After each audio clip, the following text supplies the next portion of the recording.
Bora falar de um assunto fundamental para a nossa revisão, que é cálculo estequiométrico.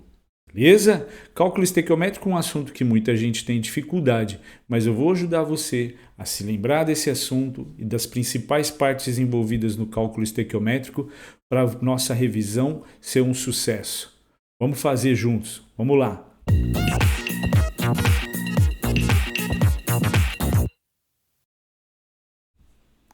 Então, estamos aqui com a nossa apresentação.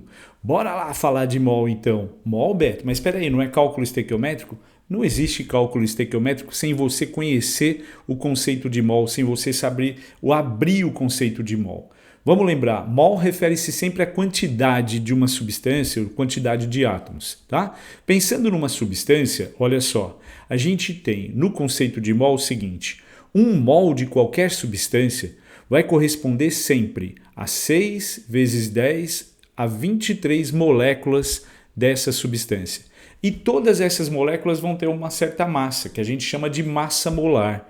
Como é que a gente calcula a massa molar? Fazendo a soma das massas atômicas dos elementos, dos átomos que compõem a molécula em questão. Então, por exemplo, ó, CH4. CH4 tem um carbono aqui, beleza? Que pesa quanto? Que pesa 12. Então, ó, 12. Temos 4 hidrogênios, né? 4 hidrogênios, cada um cuja massa atômica é 1 vezes 4, né? Somando essas massas, a gente vai ter o valor de 16. No caso de um mol, seriam então 16 gramas para o metano, para essa substância que a gente fez o cálculo.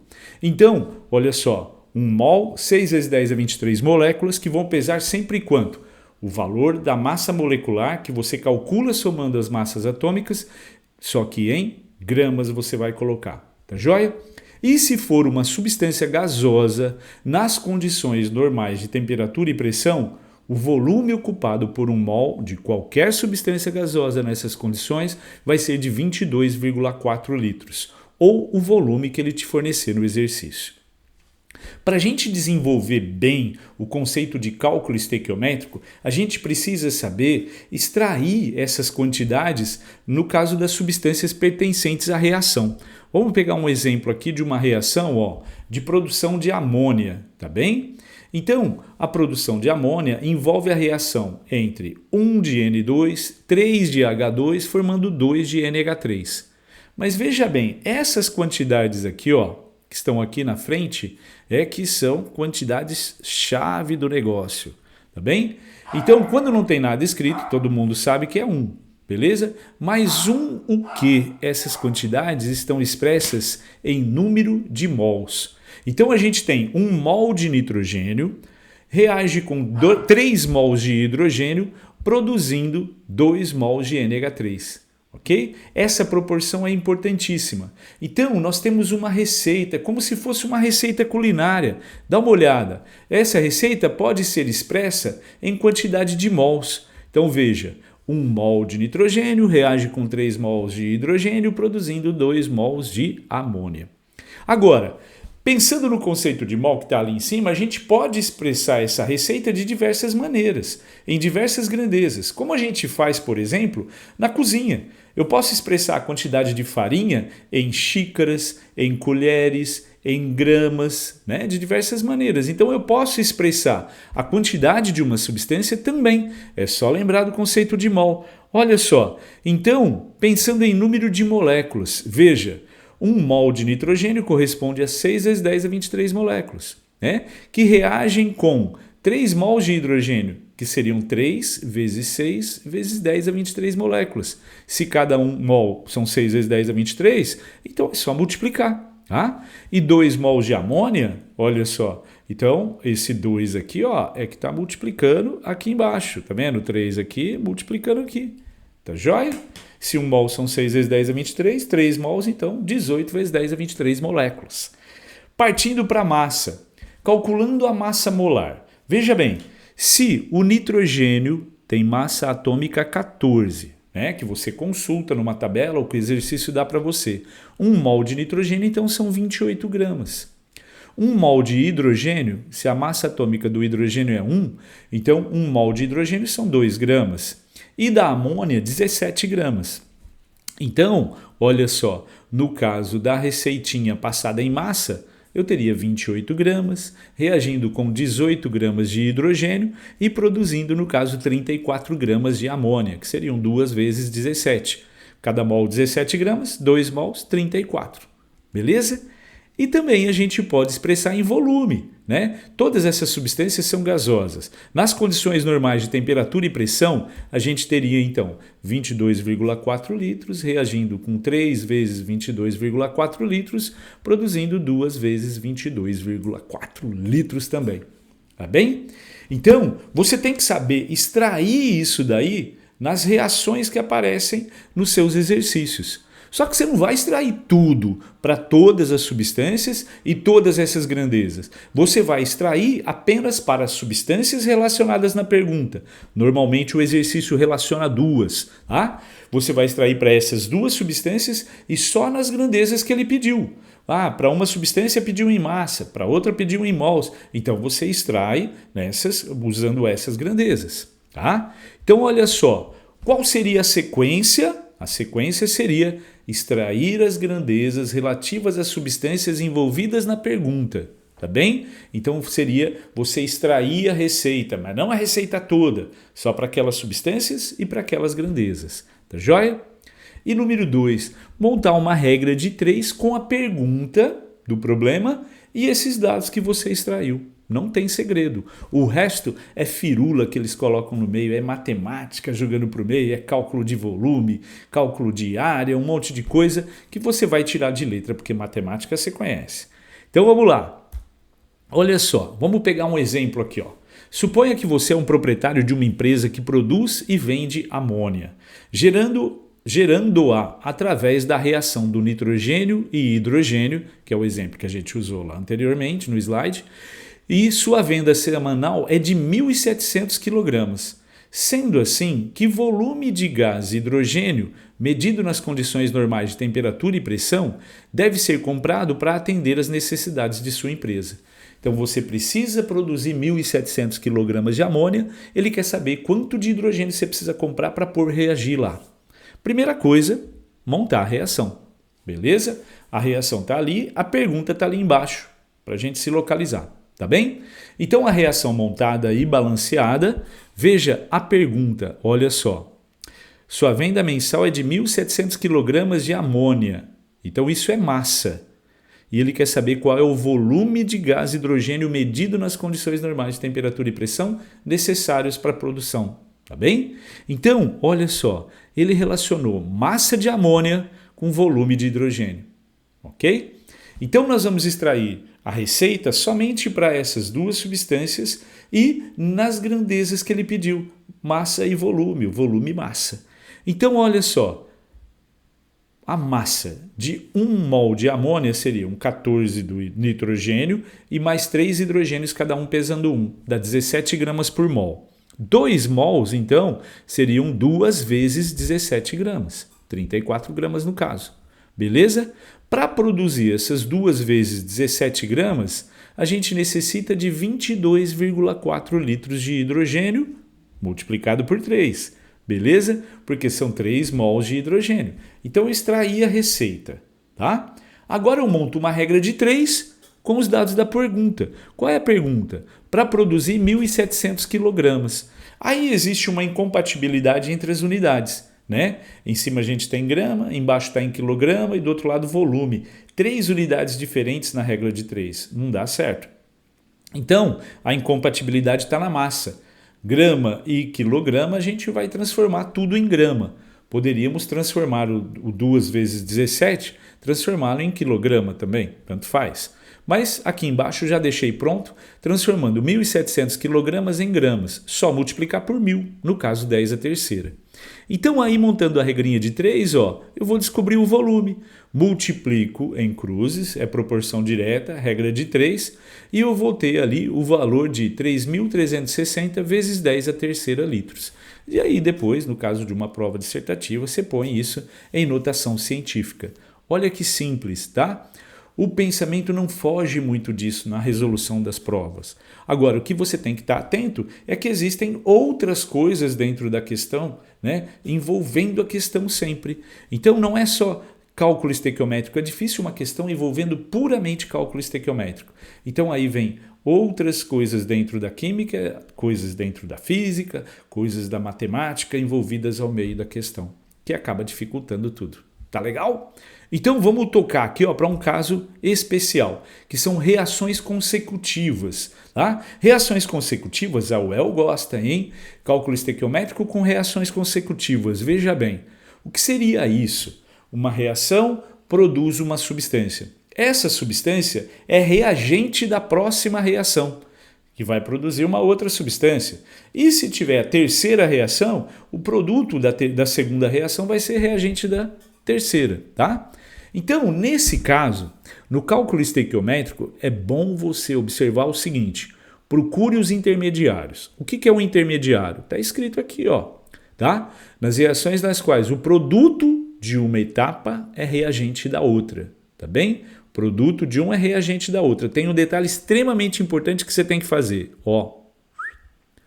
Você tem que deixar o intermediário no mesmo número de mols. Se na reação de cima, tá, esse intermediário lá está produzindo 5 mols, na reação de baixo ele tem que ser consumido na mesma quantidade. Não entendi, Beto? Vamos ver um exemplo. Olha só. Imagina essa reação genérica aqui, tá bem? A reage com B produzindo C e D. Aí nós temos a segunda reação ocorrendo. D reage com E produzindo 2F. Tá? Repare, quem seria o intermediário? Ele é produto na reação de cima e reagente na de baixo. Então é o D, ok? Produto na de cima, reagente na de baixo. A gente tem que deixar em quantidades iguais. Então tem que fazer o que com essa reação? Com a de baixo, para ficar igual, multiplicar por 4. Tá? A reação toda. Então veja, multiplicando por 4 eu passo a ter 4D, 12E e 8F. Multiplico todos os membros, não pode esquecer. Tá joia? E aí, se você quiser, você pode somar essas reações. Você vai cortar o intermediário, beleza? E aí, o que é reagente, você soma, coloca como reagente. O que é produto, você soma e coloca como produto. Tá bem? Tá vendo? Ó, DCU2A, DCU3B, o 12E como reagentes. E aí, produtos ficou o C e o 8F. Tá aí a sua reação. A partir daí, você pode fazer o cálculo estequiométrico. Então, vamos supor que seu cálculo estequiométrico, ó, envolvesse a substância A e a substância F na pergunta. Tá bem? Repare que se você não tivesse multiplicado, olha a relação que você teria. 2A produz 2F. Mas quando a gente acerta a quantidade do intermediário, veja, você vai ter 2A produzindo 8F. A relação é outra, tá bem?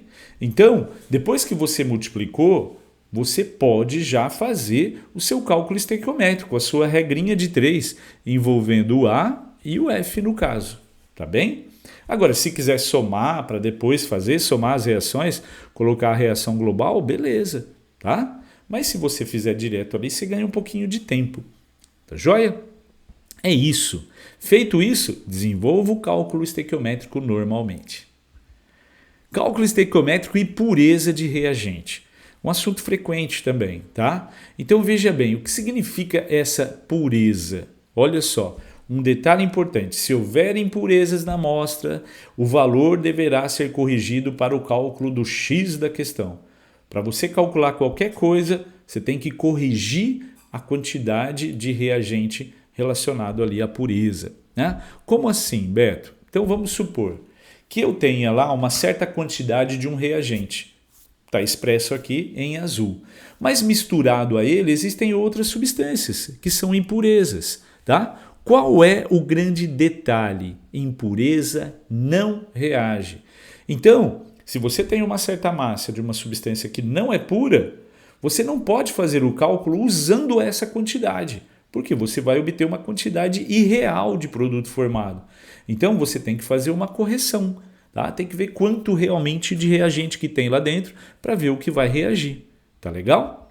Então, olha só, vamos ver um exemplo aqui, ó. Uma questãozinha.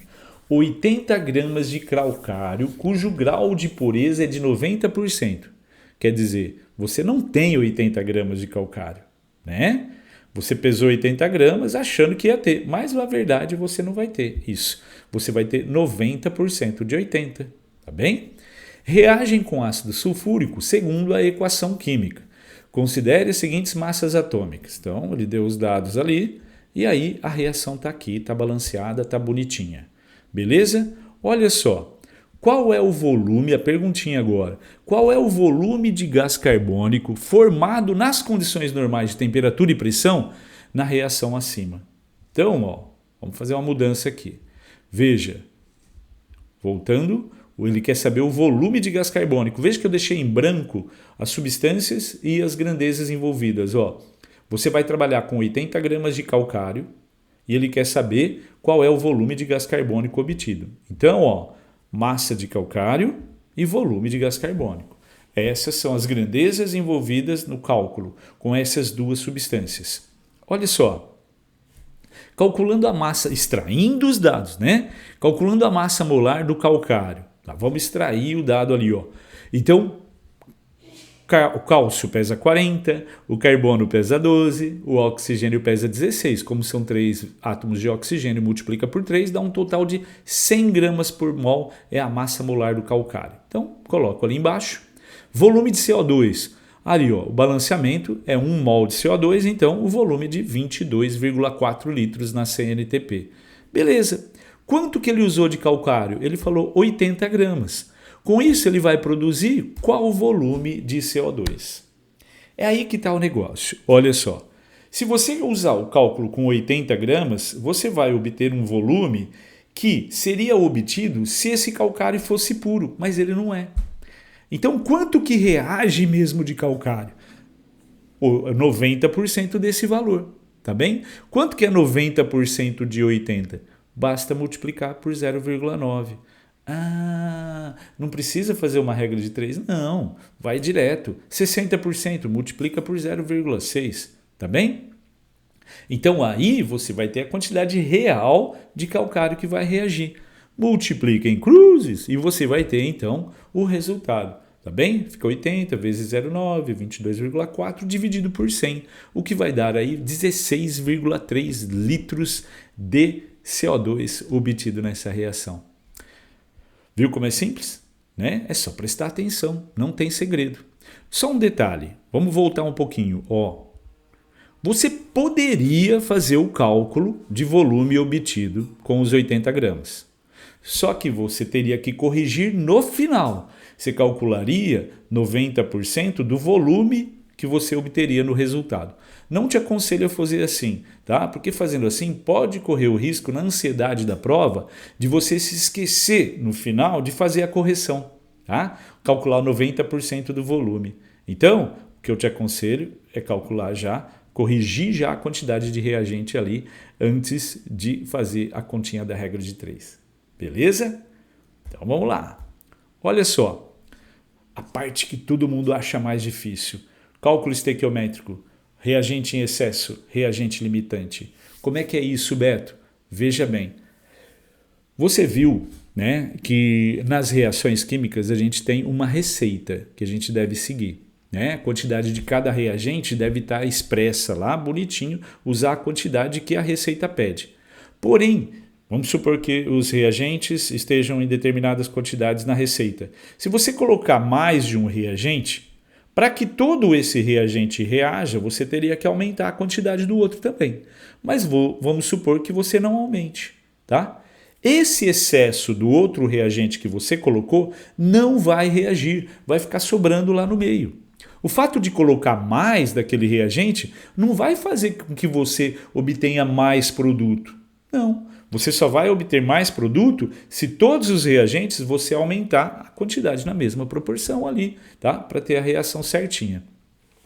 E o exercício, muitas vezes, ele pede a quantidade de produto formado quando ele tem um reagente em excesso. Nossa, Beto, mas como é que eu vou saber isso? Primeiro vamos dar uma dica. Como é que eu faço para descobrir o teste? Qual o teste que eu faço para descobrir quem está em excesso? Tá? Você vai montar uma regrinha de 3 e aí com as quantidades dos reagentes, tá? Que estão na receita e que ele coloca para reagir, você vai multiplicá-los em cruz. Vou mostrar já já o exemplo. Multiplicando em cruz, veja bem, o maior resultado é o que vai ter o reagente em excesso. O menor resultado vai ser o reagente limitante, tá? E a conta não pode ser feita com o reagente em excesso. Use o reagente limitante para determinar a quantidade de produto formado. Ele chama limitante, é ele que vai limitar, que vai mostrar para você a quantidade de produto formado. Vamos ver um exemplo bem simples, usando essa técnica. Repare no exercício o seguinte, muitas vezes tem o exercício, ele não cita a palavra excesso, mas você tem que desconfiar. Quando é que você desconfia? Quando 1 mol de ferro é colocado para reagir com 40 gramas de enxofre. De acordo com a reação, formam-se quantos gramas de sulfeto ferroso? Repare que ele perguntou a massa de um produto formado, bem? E te deu a quantidade de 2 reagentes. Não há necessidade de dar a quantidade de 2. Com um reagente, a gente consegue descobrir a quantidade de produto formado. A gente fez isso em 2 exemplos anteriores, né? Por que ele deu a quantidade do outro? Então, quando ele te dá a quantidade de 2 reagentes e faz uma pergunta sobre o produto, desconfie que um deles está em excesso. E você não pode descobrir a quantidade de produto formado com aquele que está em excesso, tá bem? Então, olha só, ele colocou 1 mol de ferro com 40 gramas de enxofre e quer saber qual é a massa de sulfeto ferroso formado. Então, ele colocou 1 mol de ferro com 40 gramas de enxofre e quer saber a massa de sulfeto ferroso, né? Então, nós vamos fazer o quê? Extrair os dados. É a primeira coisa sempre. Sempre a primeira coisa. Extrai os dados da receita em número de mols, em massa e massa. Então, número de mols de ferro. A equação está balanceada, 1 para 1 para 1. Então, quer dizer o quê? Que, olha só, 1 mol de ferro reage com 32 gramas de enxofre, produzindo 88 gramas de sulfeto ferroso. Beleza, essa é a sua receita. O que ele falou que ele colocou lá? 1 mol de ferro com 40 gramas de enxofre e ele quer saber qual é a massa de sulfeto ferroso obtido. Beto, esses números estão muito simples, é fácil de eu perceber quem está em excesso. Eu sei, mas vamos supor que fossem números mais complicados. Como é que você descobre quem está em excesso, quem é o limitante? Tá? Então veja bem, para você fazer a regrinha de 3, você poderia relacionar aqui, que você já achava o x, ou aqui com aqui também, tá? Mas você não pode usar quem está em excesso. Então o que é que você vai fazer? Olha só, você esquece o x por um tempinho e aí você vai fazer uma multiplicação em cruzes entre as quantidades de reagentes. E você anota aqui embaixo, vai observar qual o valor dessa multiplicação vai dar em maior quantidade. Aquele que der em maior quantidade vai ser o reagente em excesso. Então veja, quando eu multiplico aqui 1 vezes 32, a chavezinha aqui vai me dar 32. Quando eu multiplico aqui 40 vezes 1, então aqui deu 40. Aonde deu o maior valor? O maior valor deu aqui, em 40 vezes 1. Então esse é o reagente em excesso, tá?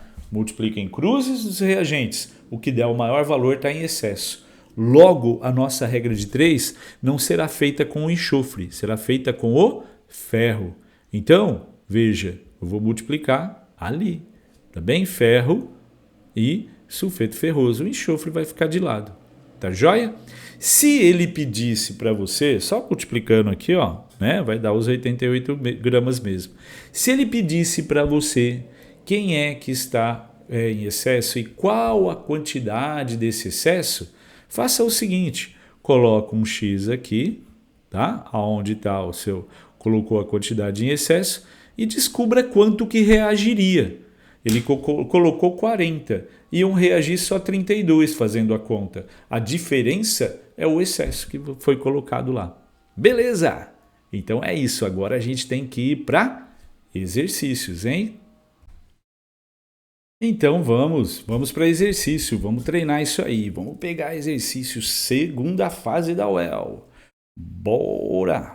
Um minutinho. Aí, olha só.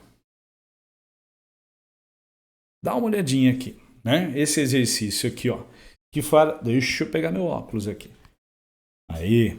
A Operação Carne Fraca, deflagrada pela Polícia Federal em março de 2017, foi acompanhada de muita polêmica, em grande parte, devido à falta de informação e de capacidade de vários setores da sociedade em avaliar os riscos da utilização do ácido ascórbico como conservante. Ácido ascórbico é a vitamina C. Este aditivo é utilizado para preservar a cor vermelha da carne, como característica comercialmente desejável. A proteína mioglobina presente nos músculos, em associação ao íon ferro e ao oxigênio, é responsável por atribuir essa coloração à carne. A modificação da cor da carne fresca e a ação conservante do ácido ascórbico envolvem reações de óxido-redução, conforme equações dadas a seguir. Então, deixa eu só aumentar aqui. Opa. Não. Aqui um pouquinho, deixa eu aumentar para mostrar a reação para vocês direitinho. Beleza. Aqui, esses pontinhos. Vou até aumentar um pouquinho mais. Então veja bem, o que é que essas reações estão mostrando?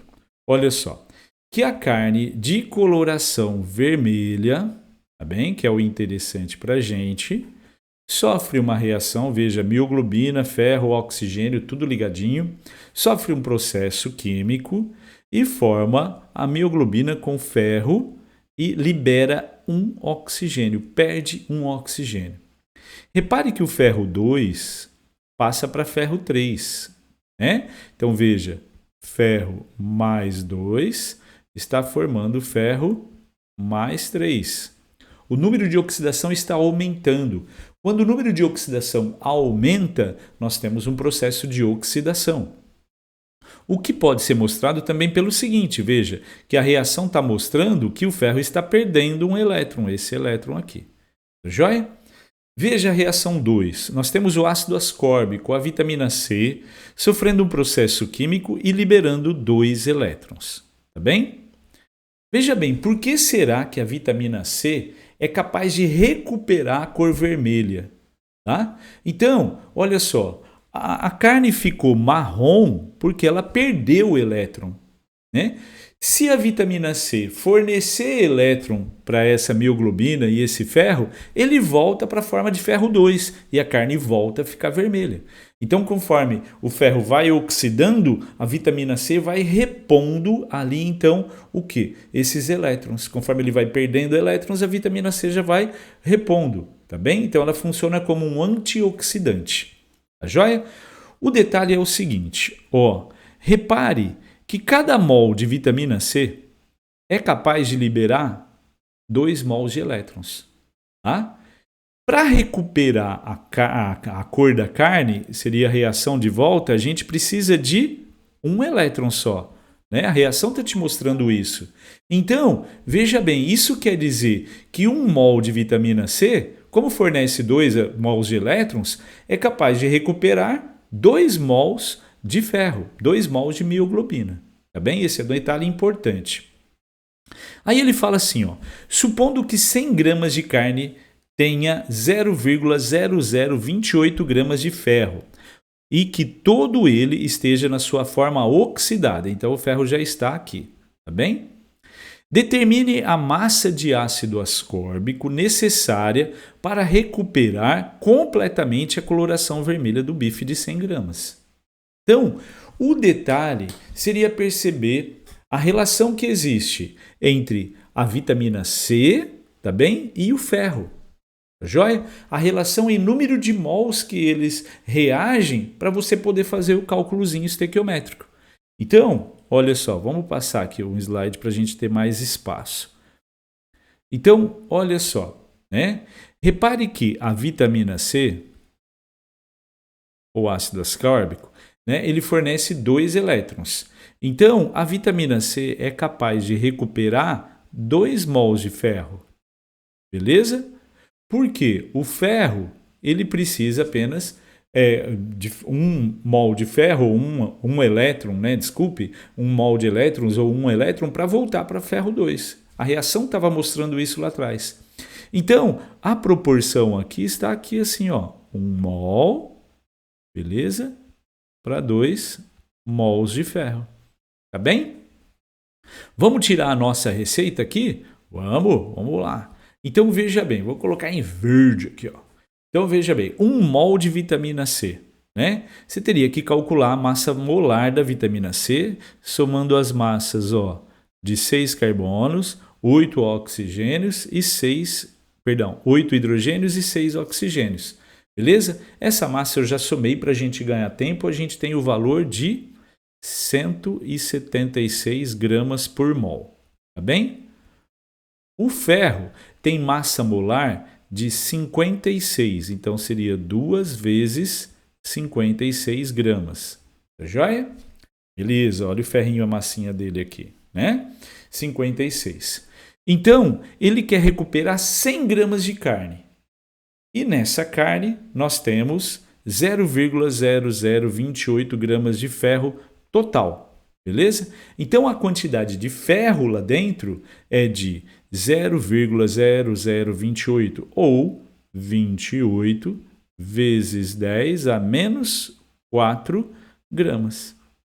Então, qual seria a massa de vitamina C? Então, a massa de vitamina C é só multiplicar em cruzes, tá? Então, a massa de vitamina C é igual a 28 vezes 10 a menos 4 vezes 176 dividido por 2 vezes 56, tá? Então, a massa de vitamina C necessária teria o valor de, eu tenho a massa aqui, de 44 vezes 10 a menos 4 gramas. Beleza? Olha que resolução curta, né? Qual era o segredo para resolver esse exercício aqui? Qual era a chave desse exercício? Tá aqui, ó, nas reações.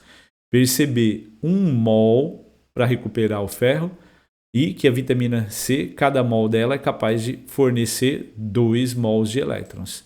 Esse seria o segredo ali para a gente poder fazer esse exercício com tranquilidade. Tá legal? Então, esse daqui, deixa eu ver que exercício que é esse. Esse era a questão 3, tá bom? Tá aqui em verde, ó, em cima, o número da questão que a gente está fazendo. Então, vamos passar agora, olha só, para a questão 5, letra B. Bora lá, deixa eu tomar uma água. Molhar o bico.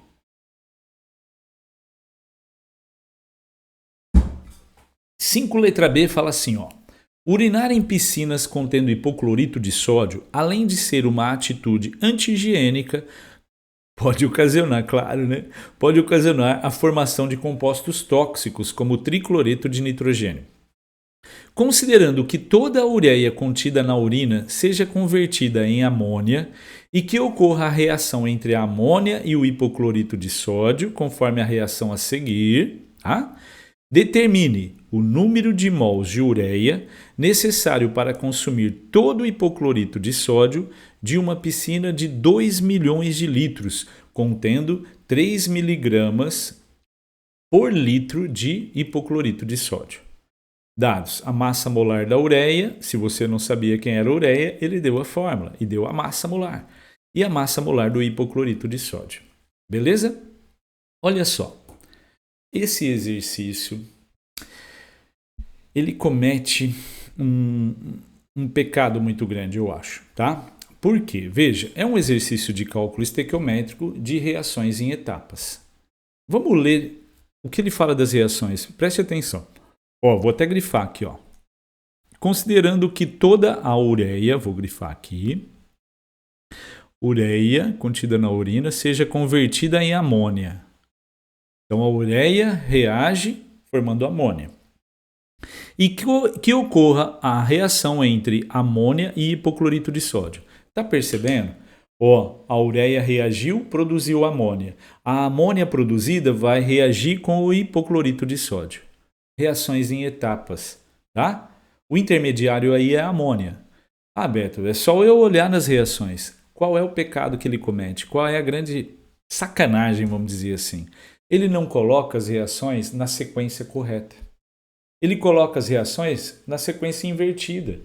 A reação, que era para ser a segunda reação, ele coloca em cima. E a primeira reação ele coloca embaixo.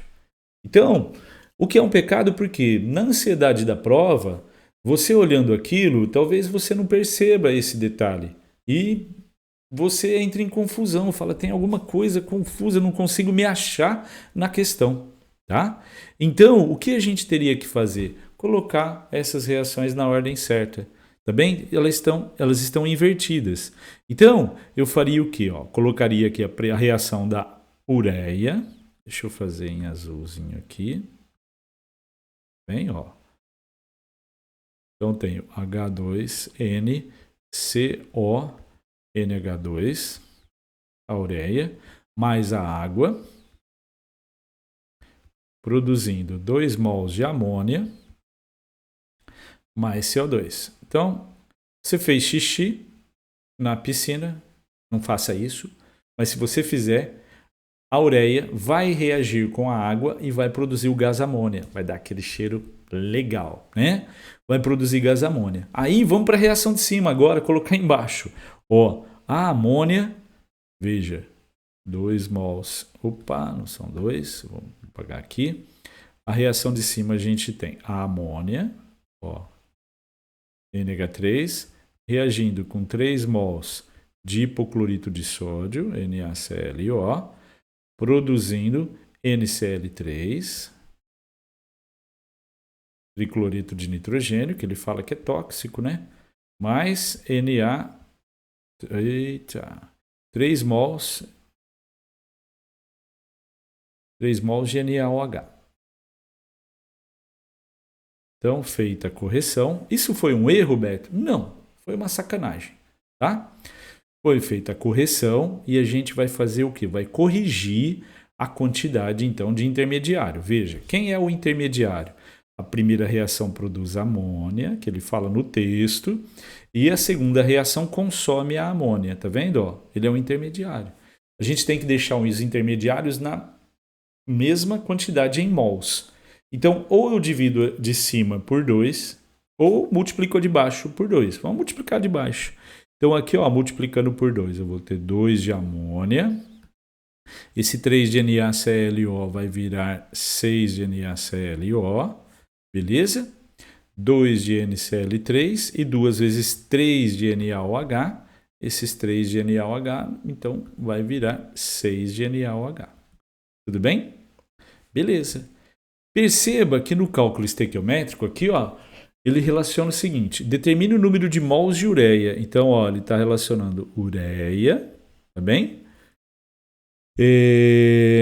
Para consumir todo o hipoclorito de sódio de uma piscina, NaClO. Então, a relação é entre os dois. O resto, ó, você esquece. Você não precisa somar as reações para montar o resultado para ele. Tá? Então, você já achou a proporção entre os dois. Tá bem? Temos que fazer um outro detalhe, né? Esse exercício exige isso. Nós temos o quê? 2 milhões de litros contendo 3 miligramas por litro de NaClO. Então, né, isso é massa. A gente vai trabalhar com massa. Então, veja bem. Cada litro da piscina, vamos por aqui, ó, 1 litro de água da piscina, tem quanto de NaClO? 3 miligramas. Se eu tenho 2 milhões, que seriam 2 vezes 10 a sexta litros, isso daí ia dar uma massa de NaClO. Essa massa de NaClO seria 2 vezes 10 a sexta vezes 3, então seriam 6 vezes 10 a sexta miligramas. Beleza? 6 vezes 10 a sexta miligramas de hipoclorito de sódio. Agora vamos para o próximo slide para a gente ter espaço aqui, ó, tá? Então veja que nós conversamos, ó, só recortando aqui, Deixa eu ver se a gente consegue recortar aqui essa parte. Beleza? Tentar transferir para cá. Isso. Então, olha só. Epa. Ah, deixa quieto. Deixa quieto não. Passar lá para cima um pouquinho.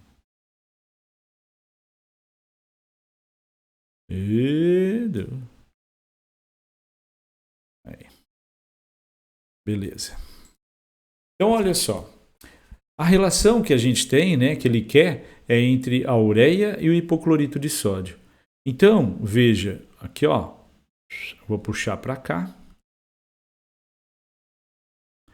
Então, ele quer mols desse e o hipoclorito de sódio, ele está trabalhando com massa. Né? Qual é a proporção que a gente tem? Ó, 1 mol de ureia. Então, quando não tem nada escrito aqui na frente, é 1 mol. Beleza? 1 mol de ureia. Esse 1 mol vai reagir com quanto de hipoclorito de sódio? 6 vezes, veja a massa molar dele, 74,4. Eita, como é que eu esqueci do 7 ali? Vezes 74,4 gramas por mol. A massa, vamos voltar aqui, ó. Né? A massa é 6 vezes 10 a sexta miligramas. Então, vou colocar aqui, ó. 6 vezes 10 a sexta miligramas de hipoclorito de sódio, então serão necessárias N mols de ureia. Joia? Detalhe, está em miligramas, né? Está em miligrama, então vamos corrigir. Para transformar de miligrama para grama, a gente multiplica por 10 a menos 3. Beleza? O que vai dar 6 vezes 10 a terceira, ou 6.000 gramas, ou 6 quilogramas. Tá bem? Então, aqui tá bonitinho, tudo em grama, é só multiplicar em cruzes e a gente vai ter que o número de mols de ureia, que foi o que ele te pediu, vai ter o valor de 13 mols.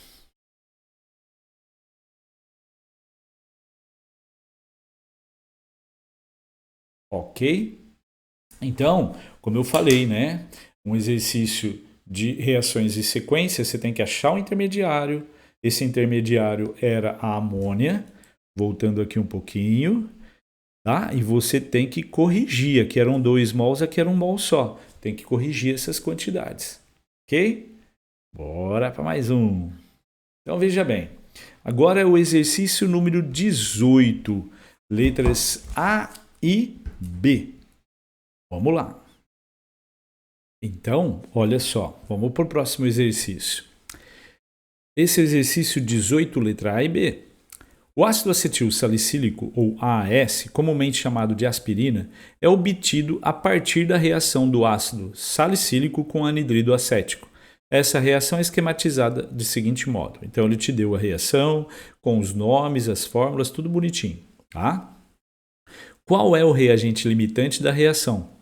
Partindo-se de 6,9 gramas de ácido salicílico e 10,2 gramas de anidrido acético. Tá vendo? Ele te deu as quantidades dos dois reagentes e pergunta, um deles está em excesso e o outro, então, é o limitante. Quem é esse limitante? Tá? Então, vamos mostrar para ele quem é esse limitante.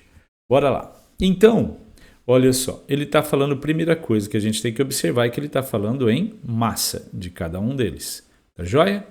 Então, vamos pegar aqui, ó.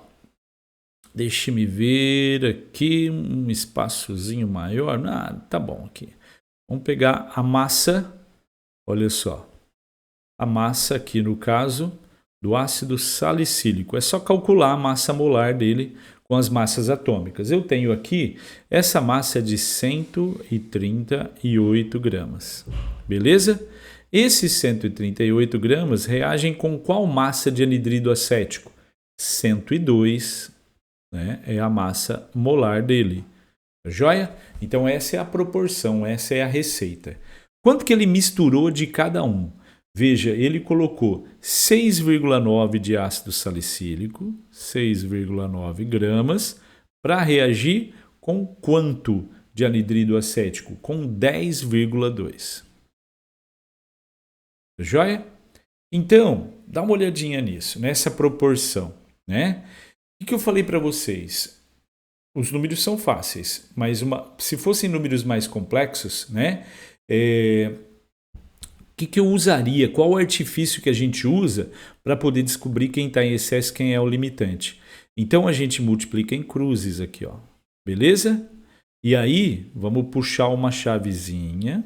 Que bagunça que eu estou fazendo, né? Olha só, e uma outra aqui, ó. Tá bem? Então multiplica em cruz 6,9 vezes 102 e põe o resultado aqui embaixo do 6,9. Eu tenho esse resultado, é 703,8. Então aqui, ó, 703,8. E 10,2 vezes 138, eu tenho 1.407,6. 1.407,6. Tá? Aonde eu tenho o maior resultado? Ah, Beth, você tem o maior resultado aqui. Aonde eu tenho o maior resultado, então eu tenho o excesso. E aonde eu tenho o menor resultado, eu tenho o limitante. Beleza? Beleza. Só que ele pediu para justificar quem é o limitante. Justificar dessa maneira, será que ele aceitaria? Você está usando um macete para descobrir, né? Então, se você já descobriu quem é o limitante, né? Vamos tentar, então, enxergar de outra maneira. Olha só, né? Olhando para esses valores aqui que a gente tem, observe a relação. 138 reagem com 102. 10,2 seriam 10 vezes menos, ó. Foi dividido por 10, né? Então, a quantidade que reagiria aqui teria que ser de quanto? Dividida por 10 também, 13,8. E ele colocou somente 6,9. Colocou menos que o necessário para reagir com 10,2. Por isso ele é o limitante, então 10,2, né, é o excesso. Tá joia? Então, como é que eu faço isso? Descobrindo o quanto reagiria, né? Aqui, número simples, né? Mas se não fosse tão simples assim, que a gente fez por proporção, né? O que a gente faria? A gente colocaria aqui um x, beleza? Esse é o que está em excesso. E descubro quanto que era para reagir, tá? Esse x me daria 13,8, que seria a massa necessária para reagir com 10,2 gramas de anidrido acético. Você mostrou a massa necessária e ele sabe que foram colocados 6,9, ou seja, não foi colocado o suficiente. Então, por isso, tá? O ácido salicílico é o reagente limitante. Tá bem? Agora, essa outra maneira que eu mostrei primeiro é rapidinha, né? É um macete para a gente descobrir quem está em excesso e quem é o limitante. Beleza? Então, olha só. Aí tem mais uma perguntinha. Olha só, vamos colocar aqui, ó. Opa, aqui era para responder. Aqui, né? Então, veja bem, foram obtidas 5 gramas de ácido acetil salicílico com rendimento. Calcule o rendimento da reação, né? Então, veja bem. A gente deve calcular a quantidade de produto sempre com base no limitante. Então, eu vou trabalhar com ácido salicílico, tá? Para trabalhar, então, relacionar com ácido acetil salicílico. Veja, massa e massa. Massa molar do ácido acetil salicílico, eu tinha comentado, 138 gramas. Isso. A quantidade de ácido salicílico obtida desses 132 seriam 180 gramas. Então, calculando a massa molar desse e a massa molar desse aqui. A gente tem os dados da receita. Essa é a proporção. Tá? Veja que ele obteve 5 gramas. Ué, Beto, ele já está falando quanto ele obteve, mas ele pergunta qual é o rendimento. Na verdade, uma reação química, a gente nunca obtém aquilo que a gente calcula, na verdade. Na realidade, a gente sempre vai obter menos, tá bem? O rendimento mostra essa relação entre o real e o calculado, tá bem? Uma relação em porcentagem. Olha como é simples. Com 138, a gente obteria 180 no papel, beleza? Quanto que ele colocou lá para reagir? 6,9. Ó, com 6,9 gramas, qual seria a massa esperada? Tá? Massa esperada. Multiplicando em cruzes aqui, essa massa esperada, ou seja, teórica, né, daria, fazendo aqui o cálculo em regra de 3, daria 9 gramas. Tá? Isso se você obtivesse tudo o que você espera, mas você não vai obter só 5. Então vamos ver quanto que 5 corresponde em porcentagem. Ó, 9 gramas, nós teríamos então um rendimento de 100%. Se obtivesse 9, você obteve tudo o que você esperava. Você obteve, na verdade, só 5 gramas. Quanto que isso corresponde em porcentagem? X. Vamos por R de rendimento, tá?